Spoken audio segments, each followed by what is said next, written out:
வானவெளி விளையாடி நேயர்களுக்கு சாய் சுதாவின் அன்பு வணக்கங்கள். ஒரு நிமிடம் பகுதியில் இப்பொழுது நாம் பார்க்க இருப்பது டோபமைன் டயட். அதை பத்தி தான்.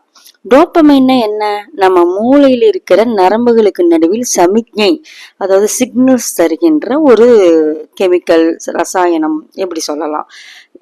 இந்த டோபமைன் முக்கியமா என்ன கொடுக்குது, என்ன சிக்னல்ஸ் கொடுக்குது அப்படின்னு பார்த்தீங்கன்னா, நமக்கு சந்தோஷம், மகிழ்ச்சி, கவனம், நினைவாற்றல், இப்படிப்பட்ட சிக்னல்ஸ் தான் நமக்கு இந்த டோபமைன் தருது. அதனால டோபமைனை அதிகரிக்கும் உணவுகளை இப்போ குறிப்பா சாப்பிடுங்க அப்படின்னு ஸ்டூடெண்ட்ஸுக்கெல்லாம் ஒர்க் பண்றவங்களுக்கு சொல்றாங்க. எந்தெந்த மாதிரி உணவுகள்னா, பால் சம்பந்தப்பட்ட பொருட்கள், நட்ஸ், இந்த கொட்டைகள், அதுக்கப்புறம் பாத்தீங்கன்னா முட்டை, இதெல்லாம் சாப்பிட்டா டோபமைன் அதிகரிக்கும்னு சொல்றாங்க. அதெல்லாம் கூட பரவாயில்ல. டோபமைன் டயட் அப்படின்னு ஒண்ணு வந்துருச்சு. அந்த டோபமைன் டயட்டை ஃபாலோ பண்ணா உங்களுக்கு மகிழ்ச்சி அதிகரிக்கும்னு சொல்லி அப்படி செஞ்சிட்டு இருக்கிறாங்க. இதெல்லாம் ஓவரா இல்லைங்களா?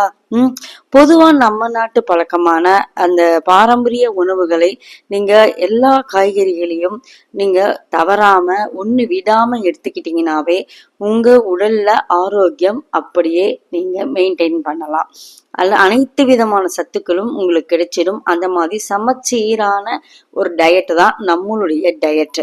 அதனால நீங்க அந்த டயட் இந்த டயட்னு தேடி போகாம நீங்க நம்ம பாரம்பரிய உணவு முறையை நீங்க கடைபிடிங்க. அதுவே உங்களுக்கு மகிழ்ச்சியை கண்டிப்பாக தரும்.